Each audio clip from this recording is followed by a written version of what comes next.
Meanwhile, Celia is trying to shoot the crystal to rescue Linus, who's the person inside. He complains about the noise and wonders if it's been 1,000 years already. He guesses the reincarnation ritual was successful. Linus then notices Celia trying to shoot the crystal. He realizes she's human and thinks she's trying to rob his grave. So, he decides to show her the power of the reincarnated demon lord. He uses his magic to shatter the crystal and knock her down. He then decides to finish her by trying to rob his grave. But he stops when she asks why a kid would be locked inside the crystal. He looks at his reflections and is shocked to see his new form. He thinks the reincarnation spell failed.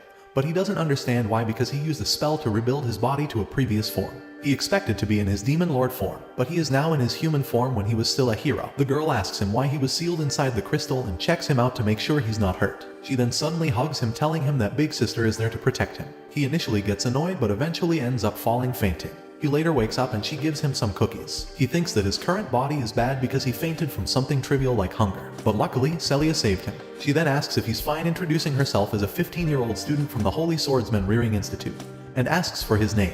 Linus introduces himself and thinks he can use her to get information about the current world. She repeats his name sometimes and calls it cute. He gets annoyed because his name once meant chaos and terror. But now, a random girl calls it cute. He then realizes that his record as the Demon Lord was deleted from history. She asks for his age, and he replies that he's 10. She then asks if he remembers the void monsters that had taken him away, but he's confused. She then explains that voids are enemies from another world, and that she and her school colleagues are knights who wield swords to fight them off. Linus is initially confused because 1,000 years ago, the enemies of the world were people like him, Demon Lord and the Goddess of Rebellion. He realizes that she found him by coincidence, but she said that the door was sealed until she touched it. He then asks her what year it is. She says they're in year 64, which confuses him. They suddenly hear a big explosion. Celia immediately holds onto Linus, stating she will protect him. An ogre void comes through the door and Celia tries to shoot it down. He gets all annoyed they're destroying his grand mausoleum and decides to use his magic to stop it, just to trip and fall flat on his face. She tells him to back down and shoots the void, but it only tickles him. Suddenly, a laser beam destroys the void's arm and shoots its body down.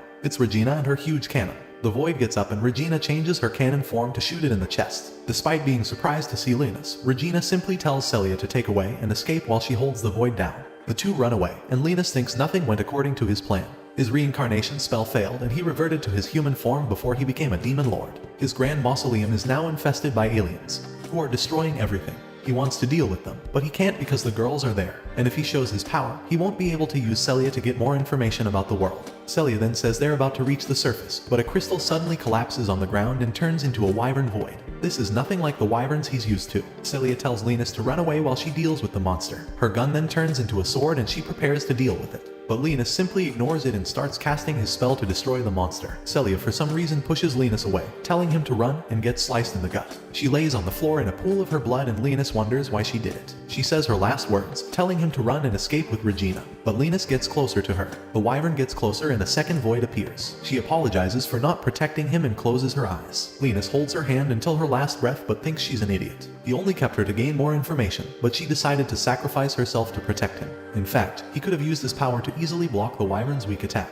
He wanted more information, but he didn't think she had value to him anymore. However, she reminded him of Rosalia when she protected him. More voids appear and try to attack him, but his magic barrier manages to block it all. He thinks it's annoying to have his human form because he regained his emotions. The voids continue to unleash attacks, all parried away. He then turns around and summons his staff. He tells the voids that he grew attached to Celia's courage and decides to punish the voids for disturbing his castle. He casts a level 8 gravity spell, smashing a void with the pressure. Another void tries to attack, but he simply blocks it with his barrier and modifies it to attack with spikes. The last void starts flying away to escape, but he simply jumps and casts another level 8 fire spell to fry it down. However, there was something he didn't expect. The void's bones remained after using the spell, something that never happened even against dragons. He thinks it's because his current mana levels are a third of what they used to. He then notices Celia is just barely alive. He normally wouldn't care about human lives because he's the demon lord, but he still acknowledges her because she tried to protect him. He cannot use holy spells to heal her, but he can use all spells related to death. So, he decides to use his power to give her life. He uses a spell that restores all her lost blood into her body,